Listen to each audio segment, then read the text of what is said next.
The situation is collapsing faster than we contain it.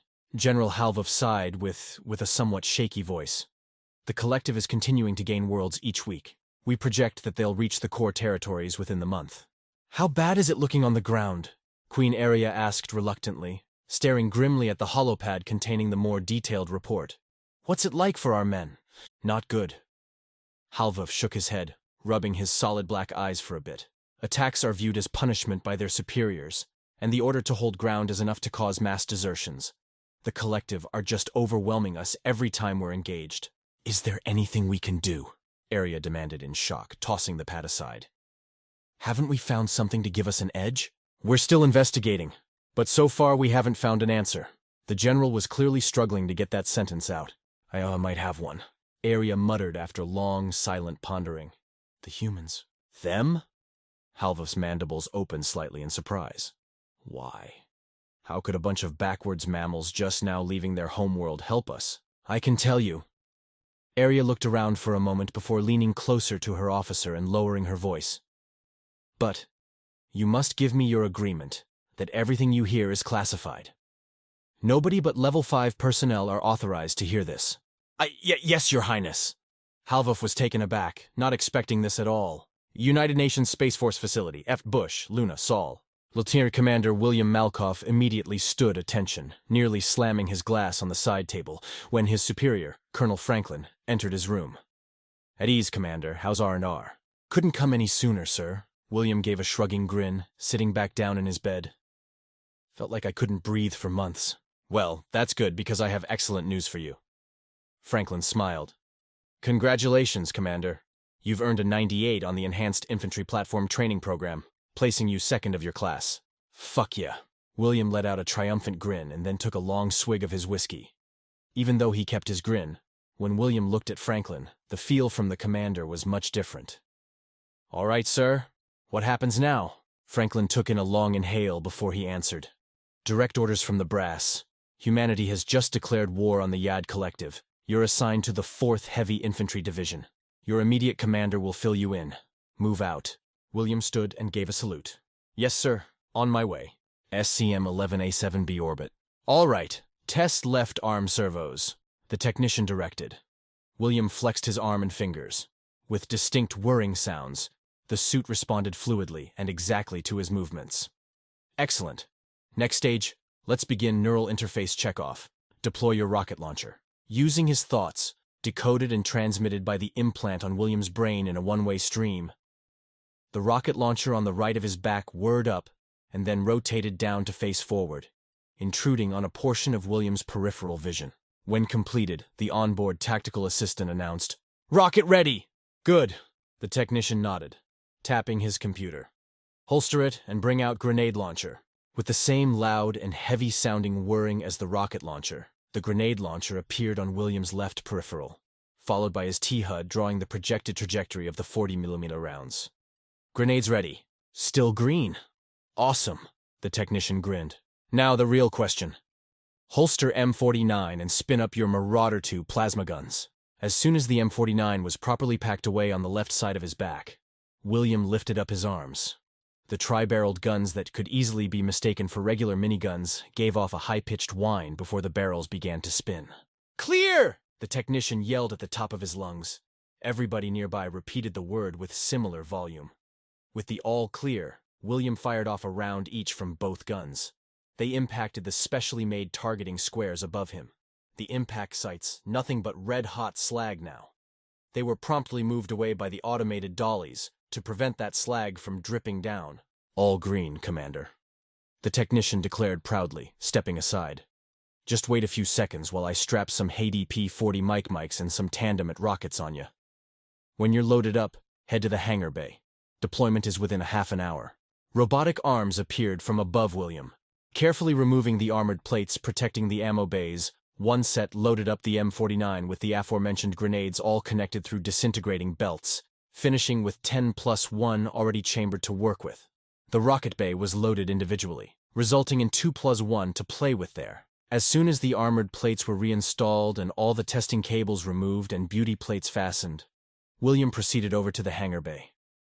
The sheer monstrous weight of his Ares Mk-1A enhanced infantry platform, more commonly called the battlesuit, caused his steps to thunder across the floor. It was even heavy enough to make those nearby to feel their bones rattle. He was joined by other pilot graduates of the program, each coming from their own diagnostic stations. William knows that a full squad of them can take on an entire army by themselves. HEDP grenades for mass slaughter of infantry and light vehicles, tandemate rockets for armored threats, and the amazing Marauder II plasma guns for general-purpose carnage. As soon as he and the other EIP operators entered the hangar bay, there was far more activity than William expected. Infantry and vehicles were being loaded up onto heavy air transports, and the deployment alarm was going off. Was the technician off? "There you are!" a sergeant shouted, running up to the group. "The collective launched a surprise attack on coalition forces and have just achieved a breakthrough. We need to get down there now, or all blue forces will be overrun and we lose this planet. Get to your squads. Go!" As if a bunch of people started slamming sledgehammers against metal together. The EIP operators scattered and ran off to their assigned squads. It didn't take long for William to find his. After worrying whether the Eagle's loading ramp could handle his weight, he reached the passenger section and sat down on 2 seats at the end. "Fucking Christ," a private muttered after looking over William. "Remind me not to piss you off. Bet it feels nice having thick titanium alloy armor around you," a corporal said sarcastically. "I think only enemy armor could have a chance at punching through that shit. And even then you'd sooner die from the impact than it actually going through." A harsh buzzing sounded off across the entire bay, and the ramp closed securely. William could feel his weight shifting around as the Eagle took off and exited the hangar bay.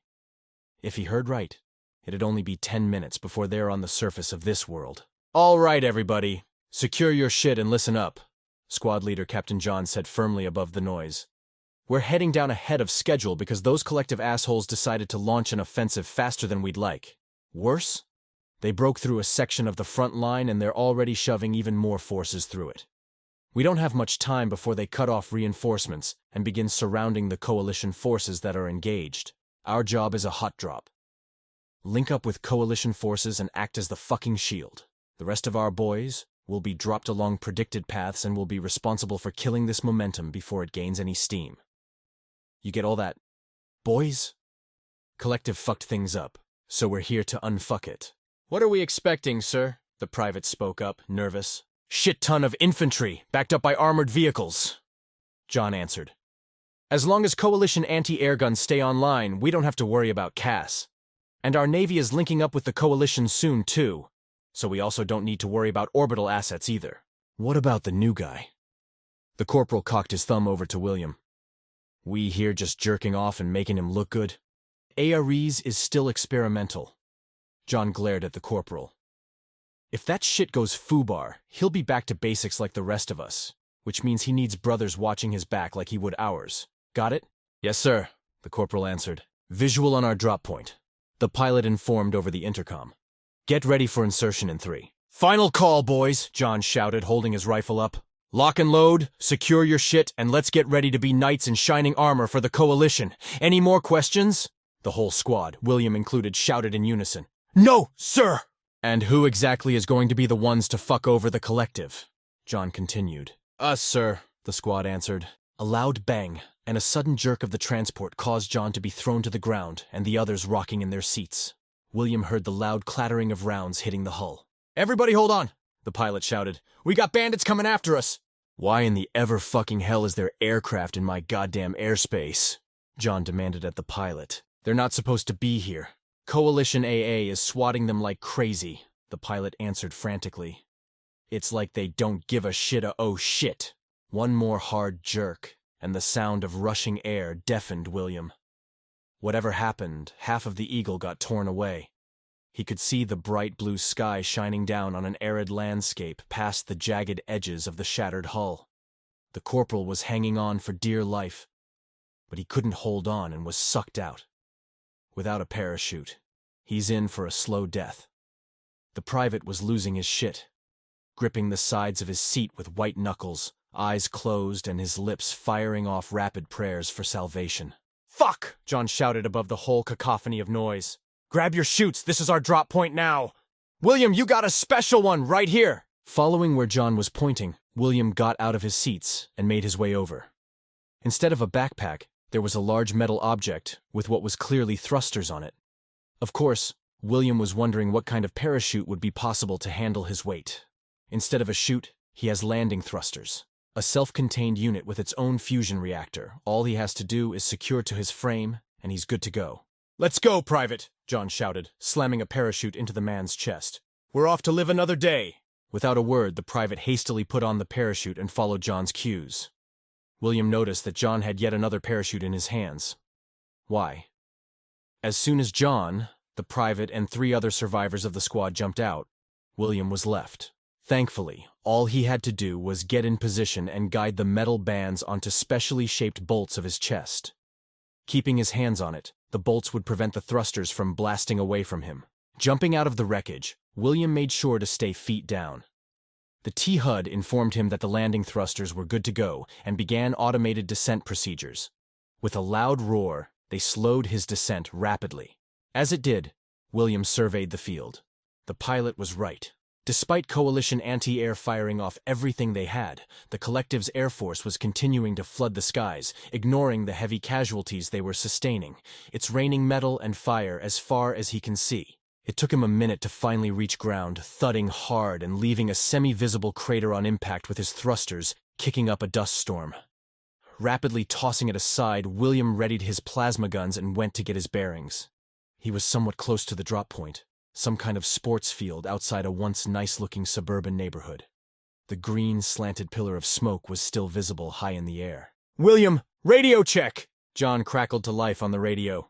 "You alive?" "Alive and ready, sir," William replied, immediately moving to cover. "I managed to save Corporal Smith's mouthy ass just in time, though the landing was rough," John explained, the sounds of gunfire somewhat audible in the background. "Including you and me. 7 of us made it. We're already en route to the Coalition's main command post. Get your ass over there and let's get a plan put together. Oh, and this should be obvious, but if you encounter any collective forces, you are weapons-free. Understood?" William grinned widely in eager excitement at hearing the authorization. Now that he knows where he is, William planned out his route toward the CP. Just a lovely stroll through a battle-strewn, utterly wrecked neighborhood. Nothing demanding. After a quick systems check, just in case, he began his route. Pushing aside the burned-out husks of local vehicles and bulldozing through various rubble, he found his first action several blocks into the area. The squid-headed collective, their annoying squeals akin to pigs, had taken up a firing line and were unloading on a nearly flattened house. William could see Aoran infantry inside, pinned down. Making sure his auto-translator was engaged, he switched over to a provided radio channel. "This is Lieutenant Commander William Malkov, UN Space Force. I'm going to hit the pigs from behind. Confirm your targets before firing. This is Captain HFY, 17th Rifle Corps." An Aoran voice answered. "Even a second of distraction is enough. Please do what you can." That's all he needed. Grenades ready. Firing off 2 rounds, scores of collective squid pigs were eviscerated and tossed aside from the grenades. Now comes the main action. With the T-HUD drawing crosshairs for each of his plasma guns, he spun them up and unleashed 858 rounds per minute of destructive plasma carnage. From the original Marauder project of the 1990s, the plasma weapon was heavy artillery and successively launched an actual plasma projectile miles from the gun itself, recorded as being extremely destructive conventionally and electronically, alongside reaching 3,000 km/s projectile speed. But each experiment was extremely costly and required a huge and immobile power system. Now, with the mass production of pack-sized fusion generators, directed energy weapons were now a distinct possibility. As such, the Marauder 2 project was activated with the goal of downsizing the previous iteration to man-portable weapons. The plasma balls William fired crackled with lightning on impact. Now able to divert full power to the guns, instead of only enough for testing, the plasma itself was like bullets tipped with high explosives. And on top of that, each impact exploded with high-energy X-rays that can utterly annihilate any nearby electronics. As it stands, it promises to be a weapon with unprecedented destructive ability. The ground was glassed. The bodies of collective squids were cooked, if blackened, calamari, and any electronics they had were undeniably scrambled, if not melted. Some of them managed to fire off some shots. The kinetic dampening shield installed on his suit lowered their round's kinetic energy drastically, making it sound like a car kicking up gravel on your car on the highway. "All clear," William reported after making a thorough scan of the area, his plasma gun slowly spinning menacingly as blue-tinted smoke wisped out of the barrels. "I'm heading to you." Understood." Hayui stammered somewhat. William let himself chuckle while he was still out of earshot.